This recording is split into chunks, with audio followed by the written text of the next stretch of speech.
प्रातः स्मरणीय विश्ववंदनीय समर्थ गुरु एवं पूज्य माँ के चरणों में कोटशः नमन है।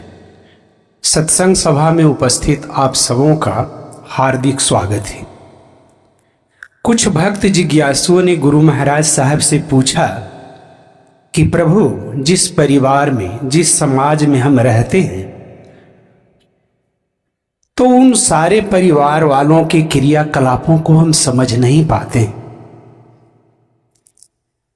जो पूजा पाठ वे करते हैं या कर्म कांड करते हैं, उसके रहस्य को मैं नहीं समझ पाता।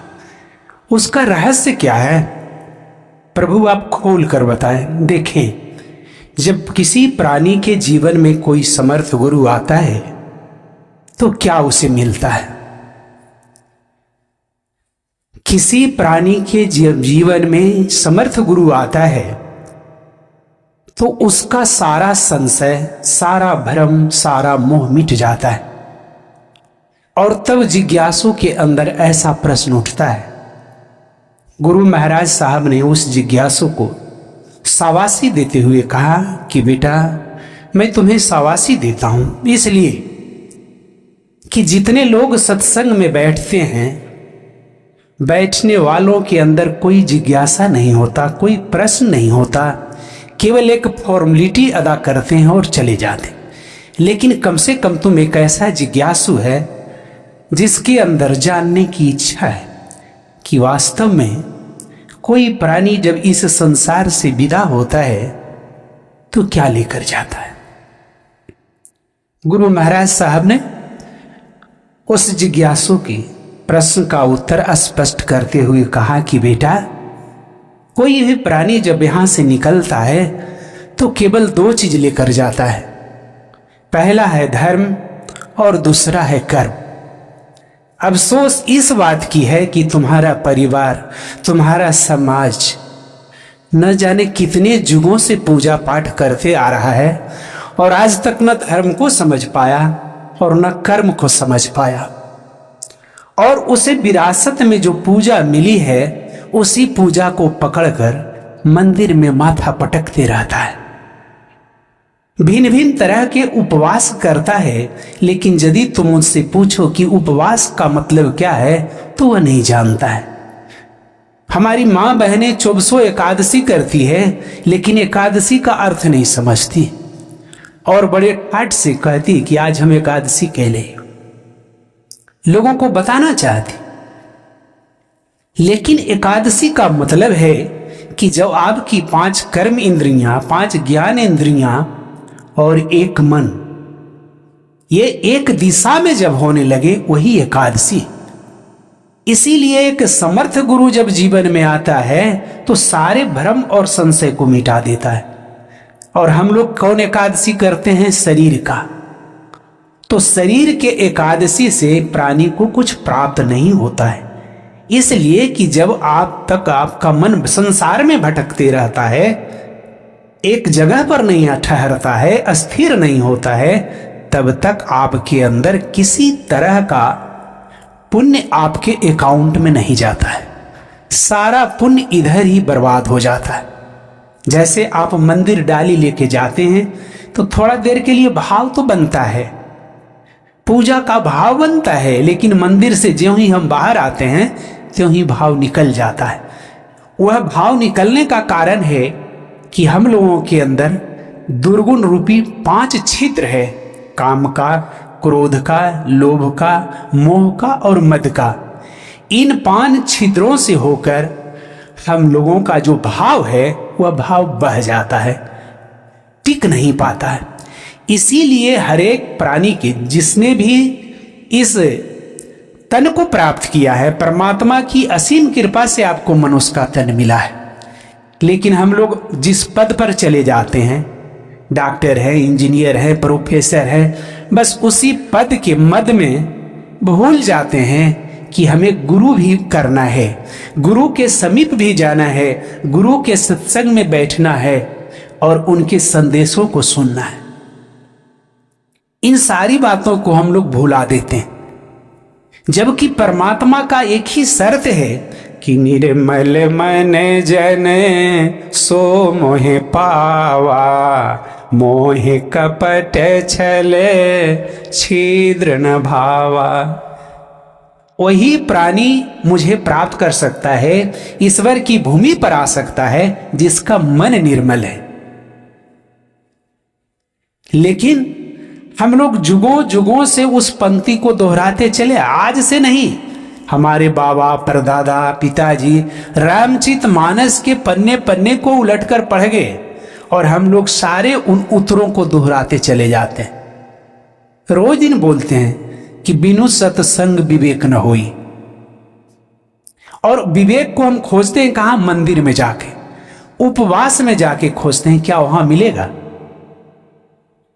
और जब तक विवेक आपके अंदर, हमारे अंदर पैदा नहीं होगा, तब तक हम समझ ही नहीं सकते हैं कि हमें क्या करना चाहिए और क्या नहीं करना चाहिए। विवेक ज्ञान की वैसी अवस्था है जिससे प्राणी यह निर्णय ले पाता है कि हमारा माता के प्रति क्या कर्तव्य है, पिता के प्रति क्या कर्तव्य है, भाई के प्रति क्या कर्तव्य है और समाज के प्रति क्या कर्तव्य है। इसलिए कि परमात्मा ने हम सबों के अंदर में 3 कर्जा दिया है। परमात्मा का कहना है कि सबसे पहले तुम स्वयं अच्छा बनो, दूसरा कर्जा है कि तुम अपने परिवार को भी अच्छा बनाओ, और तीसरा कर्जा है कि अपने समाज को भी अच्छा बनाओ। तो इन 3 कर्जा को उतारने के लिए जब तक हम गुरु की शरण में नहीं जाएंगे तब तक यह कतई संभव नहीं है। चाहे आप जितना भी पूजा पाठ कर लें, उससे कुछ भी मिलना जुड़ना नहीं। तो देखिए, जिज्ञासु की प्रश्न की ओर चले। गुरु महाराज साहब ने बताया कि बेटा, तुम बाजार जाते हो और कोई कागजात को लेकर जाते हो, कहीं ऑफिस में, कार्यालय में तुम्हें फोटो कॉपी करा करके जमा करना होता है, और उस फोटो कॉपी को जमा करके तुम कार्यालय से अपना काम करवा लेते हो। परमात्मा ने हम सबके हृदय के अंदर में एक कार्बन कॉपी दिया है, और वह कार्बन कॉपी जन्म के साथ ही लगा रहता है।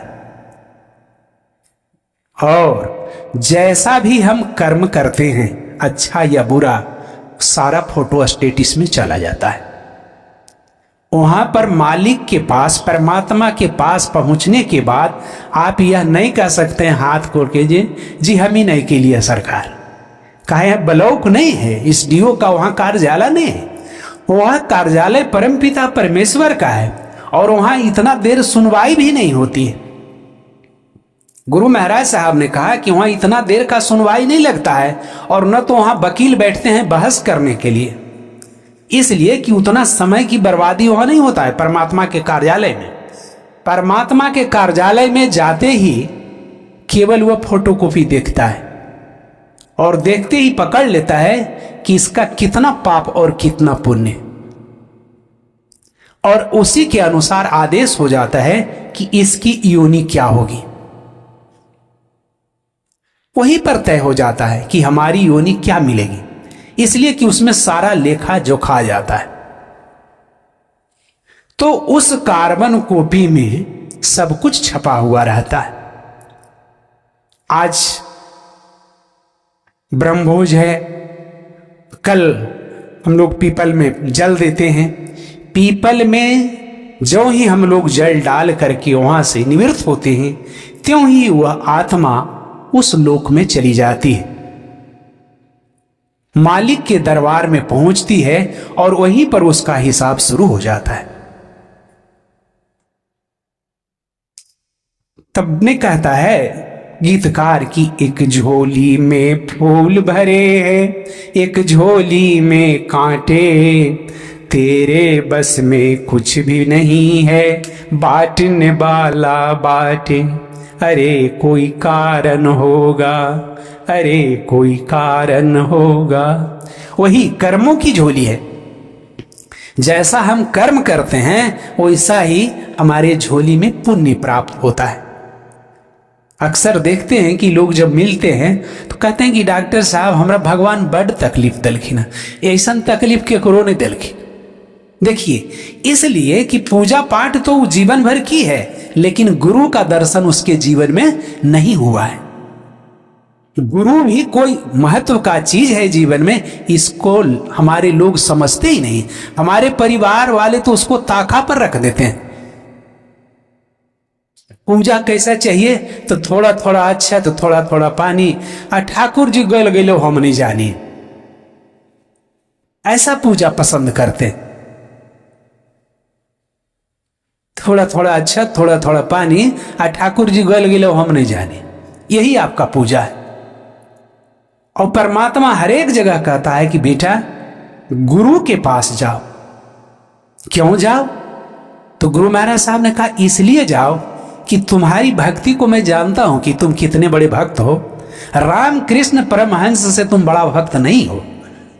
रामकृष्ण परमहंस ने अपने जीवन में काली मां को प्रसन्न किया था अपनी भक्ति से, और प्रसन्न करने के बाद जब भी कोई जीवन का झंझावात आता, कोई समस्या आता, तो सीधे मां से प्रश्न करते, मां, और काली मां प्रकट हो जाती और प्रकट होकर के रामकृष्ण परमहंस के सारे कठिनाइयों को दूर कर देते। लेकिन देखिए, एक दिन की बात क्या हुई कि वह काली मां ने ही रामकृष्ण परमहंस के पास समर्थ गुरु को भेज दिया। और जब समर्थ गुरु को भेजा तो समर्थ गुरु इस तरह से खड़े हैं और बगल में रामकृष्ण परमहंस बैठे हैं। तो गुरु ने कहा कि बेटा तुम मेरे चरणों से लग जा, तुम मेरा शिष्यत्व ग्रहण करो, मेरा शिष्य बन जा। तो रामकृष्ण परमहंस को बड़ा बुरा लगा। इन्होंने कहा कि आप क्या बात करते हैं, हम आपका शिष्य क्यों बने, आपका चेला मैं क्यों बनूं? आपको पता है कि हम काली के भक्त हैं? आपको पता नहीं है। उसके बावजूद भी गुरु कुछ बोल नहीं रहे हैं, केवल मुस्कुरा रहे हैं। दोनों में वार्तालाप होता है, बार बार कहते हैं कि बेटा तुम मेरे चरणों से लग जा। और वह रामकृष्ण परमहंस कहते हैं कि नहीं, मुझे गुरु की आवश्यकता नहीं है, संत की आवश्यकता नहीं है। तो जब बातें आगे बढ़ती है तो रामकृष्ण परमहंस कहते हैं कि अच्छा ठहरिए, हम अपने मां से कहा ने पूछ लें, बगले में है ये है। और हर बार पूछवे करते हैं, जब भी कभी कोई समस्या होती है तो मां से पूछते हैं। रामकृष्ण परमहंस दौड़े दौड़े गए और मां को पुकारा, मां प्रकट हुई। रामकृष्ण परमहंस ने कहा कि एक संत आए हैं, वो कहते हैं कि तुम मेरे चरणों में लग जा, मेरा शिष्य बन जा। मां मुझे इसका रहस्य बता दो। देखिए, इस बात को हम सबको समझना चाहिए कि काली मां ने रामकृष्ण परमहंस से क्या कहा। काली मां ने कहा बेटा संसार का जितना वैभव है, जितना दौलत है, खजाना है, सारा सुख हम देंगे, ये ताकत हमारे पास है। लेकिन जब तुम यहां से विदा होगे संसार से, तो कोई कर्मकांड तुम्हारा काम नहीं देगा। जितना रुपया तुम फेंक दिया हमको प्रसन्न करने में, भक्ति करने में, वह काम नहीं आएगा। मैं ही तुम्हारे पास तोताराम को भेजा हूं, और तोताराम समर्थ गुरु है। अभी तू जा और उनके चरणों से लग जा, चरणों से जाके गिर जा, मैं ही भेजी हूं, ऐसे वे नहीं गए। और इस बात को जब रामकृष्ण परमहंस सुनते हैं तो दौड़े दौड़े आकर तोताराम जी के चरणों में प्रणिपात हो जाते हैं, गिर जाते हैं और कहते हैं कि प्रभु मुझे अपना शिष्यत्व बना ले, मैं आपका शिष्य हूं। और जिस दिन से तोताराम जी ने उन्हें अपनाया, उस दिन से रामकृष्ण परमहंस का पागलपन दूर हुआ। इसलिए कि इतना भक्ति में पागल थे कि प्रसाद मां को चढ़ाना है तो अपने मुख में डाल लेते थे, माला मां को पहनाना है तो अपने गले में पहन लेते थे, नंग धड़ंग होके रोड पर चले जाते थे, बैठे रहते थे। लेकिन ज्यों ही समर्थ गुरु आया और ज्यों ही इन्होंने विधि दिया, साधना दिया, दीक्षा की प्रणाली प्रदान किया, त्यों ही उनके अंदर में सुधार होने। इतना बड़ा रहस्य है। तो गुरु महाराज साहब ने कहा कि बेटा, बाह्य पूजा में फंसकर हमारा परिवार समाज बर्बाद हो जाता है और गुरु को खोजता ही नहीं है, गुरु के पास जाना ही पसंद नहीं करता है, तो धर्म और कर्म के मर्म को समझता ही नहीं है। इसलिए कि मंदिर में कोई धर्म और कर्म का मर्म समझाने वाला नहीं। और सत्संग से लोग इसीलिए भागते हैं कि सत्संग में एक अनुशासन है, एक नियम है, उस नियम के तहत ही आपको चलना पड़ेगा, बैठना पड़ेगा। तो काहे ने हम सत्संग को देखें तुरंत नीचे उतर जाए? सत्संग के नियम को हम क्यों फॉलो करें? ज्यादातर लोग ऐसा ही करते। हमारे परिवार और समाज के सारे लोग सत्संग से भागते, दूरी बना के रखते हैं कि कने से ही बलाई तो ले ला है। अब इतना देरी के बैठ तो आधा घंटा 1 घंटा बाद भले चल रहे भजनिया चले तो थोड़ा उतना देरी समझ में आवे चाहे नहीं, लेकिन मुड़िया तो पटकिए रह लिया। तो गुरु महाराज साहब ने कहा बेटा कि धर्म और कर्म के मर्म को समझाने वाला केवल गुरु है। इस संसार में कोई पंडित, कोई मौलवी तुम्हें नहीं बता सकता है, कोई नहीं बता सकता है। इसलिए यदि मनुष्य तन धारण किए हो, स्त्री हो अथवा पुरुष, ऐसा नहीं कि स्त्री के लिए नहीं है, आप गुरु की खोज करें। क्यों? कि गुरु खोज का विषय है, और जिस परमात्मा के लिए तुम चारों धाम माथा पटकते हो वह बोध का विषय है, खोजने की चीज नहीं है। वह अनुभव गम्य है, और अनुभव गम्य कराने वाला जब तक जीवन में गुरु नहीं होगा तब तक आपको अनुभव नहीं होगा, तब तक आपको अनुभव ही नहीं होगा। तो बिल्कुल स्पष्ट कर दिया गुरु महाराज साहब ने कि जब गुरु के माध्यम से कोई भी जिज्ञासु दीक्षा लेकर सुबह शाम अपनी साधना करता है, तब उसके खाते में पुण्य जाता है, उसके अकाउंट में पुण्य भरता है, और धीरे धीरे भरता है। तुम्हें पता नहीं चलेगा कि कैसे भर रहा है, लेकिन कैसे भरता है उसकी घटना हमारे साथ घटी। वह घटना भी मैं आपको बता सकता हूं कि कैसे भरता है और कैसे घटता है, उसको थोड़ा सा समझ लीजिए। एक दिन में एक पेशेंट को देखने के लिए बाजार में गया, और बाजार में गया तो ठीक फुल पैंट शर्ट पहने हुए था, देख करके आया, और बहुत गरीब पेशेंट था। चलते वक्त केवल वो रिक्वेस्ट की कि सर थोड़ा सा चाय पी लीजिए, आपने कुछ लिया नहीं। तो मैंने कहा कि चाय भी हम पीते नहीं। तो कहा भाई ठीक, केवल से ऐसा है कि हम गरीब हैं इसलिए आप चाय नहीं पीते हो। तुमने कहा बनाओ चाय पी ले। तो हमने उसका चाय पी लिया, और जब चाय पी के वहां से चला तो रास्ते में क्या हुआ कि हमारे शरीर पर से कोई थैला रहता है या गमछा रहता है या चादर, वैसे ढप से या गिर गया। तो गिर गया तो हम आश्चर्यचकित हुए और बार बार पीछे मुड़ के देखे कि कुछ लेके तो हम आए थे नहीं, डिस्पेंसरी से यूं ही आए थे, कोई गमछा कोई चादर था नहीं, तो गिरा क्या। और बार बार सोचते चले आए, पता नहीं चला। लेकिन पता हमें तब चला जब हम शाम में अपनी साधना करने के लिए बैठा, हमारा साधना गायब हो गया। हमारा ध्यान गुरु महाराज साहब के चरणों से हटकर संसार में चला गया। बहुत गलानी हुई, बहुत खेद हुआ, और इस तरह का सिलसिला 2-4 दिन हुआ। तो मैंने गुरु महाराज साहब को फोन किया, और जब फोन किया तो गुरु महाराज साहब तुरंत परख लिए, इसलिए कि बहुत समर्थशाली गुरु थे। इतने समर्थशाली थे कि एक नजर अगर आपको देख लेते तो कभी वो भूलते नहीं थे कि हम शर्मा जी को देखें, भूला नहीं सकते। तो गुरु महाराज साहब ने बताया कि तुमने कहीं गलती किया है, खाने पीने में कुछ गलती हुई है, गौर जरा सा करो। तो तुरंत हमारा ध्यान गया कि हाँ, एक जगह मैं चाय पिया था। फिर उसके बारे में मैं पता किया तो पता चला कि वह दुष्चरित्र नेचर की थी। खैर, उसके बाद गुरु महाराज साहब ने जो बता दिया वो बहुत काम की बात बताई, और मैं बचाव करने लगा कोशिश कर। लेकिन जो ही उनकी केवल आवाज आई हमारे पास, साधना हमारी शुरू हो गई, साधना हमारी शुरू हो गई। इसलिए कि अगर कुछ भी आपके पास परेशानी है, कठिनाई है, तो केवल गुरु से आप बात करें, या जिस समय आप साधना करते हैं उस समय उस बात को फेंकें। गुरु महाराज साहब कहते थे कि मुझसे बात मत कर।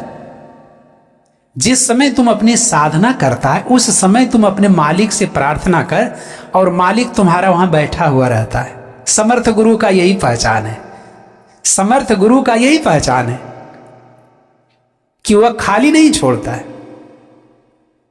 किसी भी परिस्थिति में आपका हाथ, आपका बांह जो पकड़ा है वह छोड़ना नहीं चाहता है, कभी नहीं छोड़ेगा। एक बार पकड़ लेता है, और जब तक आपको भवसागर पार नहीं कर देता है तब तक वह दम नहीं लेता है, छुट्टी नहीं लेता है। इसकी गारंटी देता है गुरु। इसीलिए गुरु आवश्यक है। तो गुरु महाराज साहब ने उस जिज्ञासु को बिल्कुल स्पष्ट किया कि देखो, धर्म धर्म सब कोई कहे और धर्म न चिन्हे कोई। कबीरदास जी ने इसी बात को कहा कि अब जितना जगह सत्संग कराने के लिए चलते हैं, जिस गली कस्बे में जाते हैं, कोई ऐसा औरत नहीं मिलती है जो धर्म की बात नहीं करती, कोई ऐसा पुरुष नहीं मिलता है जो धर्म की बात नहीं करता है। लेकिन जब हम उसके व्यवहार को देखते हैं, विचार को देखते हैं, तो उसके अंदर धर्म है ये नहीं। धर्म कहाँ चला गया? तो कबीरदास जी ने कहा कि धर्म धर्म सब कोई कहे, धर्म न चिन्हे कोई। धर्म को कोई नहीं पहचानता है। और कर्म का मतलब समझता है कि हम गृहस्थी करते हैं, गृहस्थ धर्म है। शिक्षक पढ़ाते हैं तो समझते हैं कि हम तो बच्चों को पढ़ाते हैं, हमरा तो यही कर्म है। डॉक्टर अगर डॉक्टरी करता है तो कहता है कि हमरा तो चिकित्सा करना। लेकिन नहीं, इस संसार में याद रखिए आप लोग की कर्म एक होता है, और वह कर्म आपके लिए गुरु निर्धारित करता है कि तुम्हारा कर्म क्या। तो आपको अभी जीवन में गुरु ने मिला है, तब कर्म क्या समझिएगा, और फिर धर्म क्या समझिएगा, और फिर आपके अकाउंट में पुण्य कहां से जाएगा। हमारे गुरु महाराज साहब ने इतना सुंदर बात बताई, उसको थोड़ा सा गौर से सुने।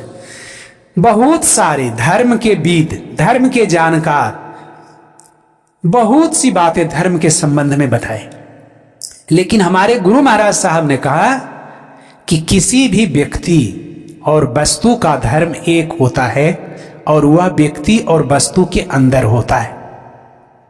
देखिए कितना वैज्ञानिक परिभाषा गुरु महाराज साहब का।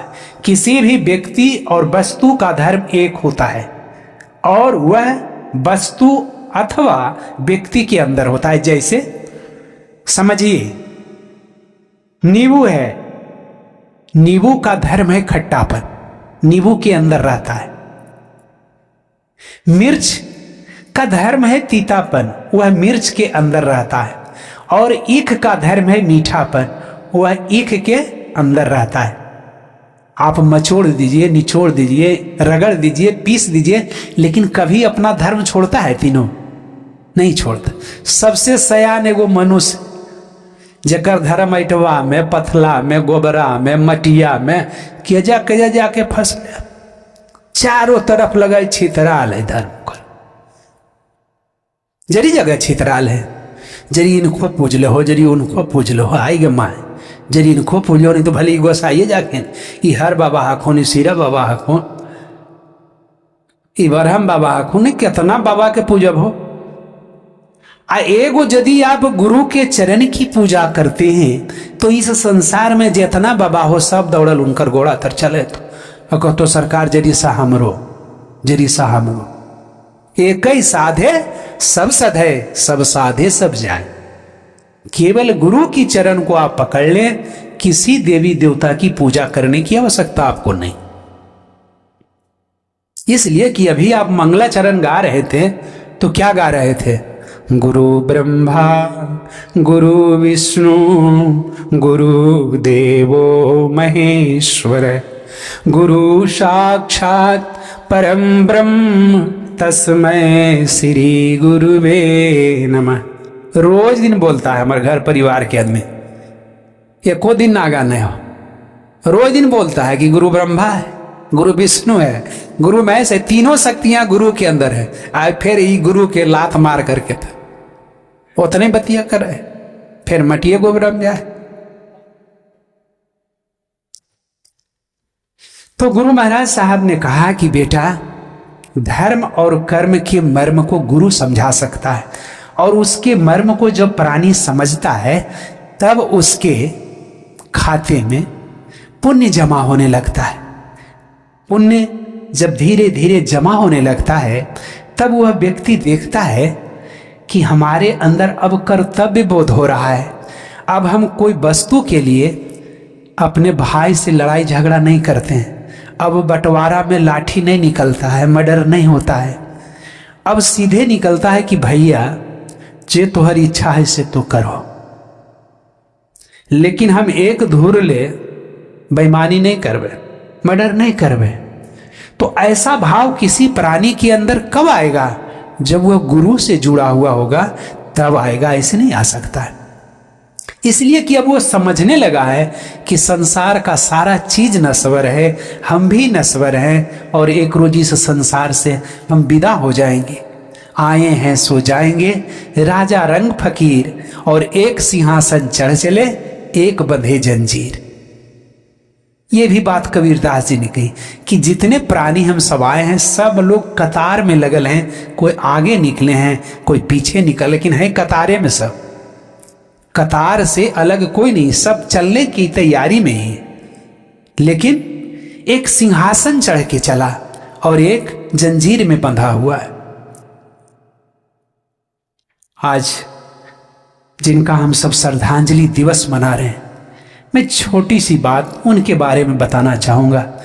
इसलिए कि जब से मैं बरसलीगंज आया और जब से उनसे संपर्क हुआ तो आज तक उतनी कुशल महिला मैंने जीवन में नहीं देखा।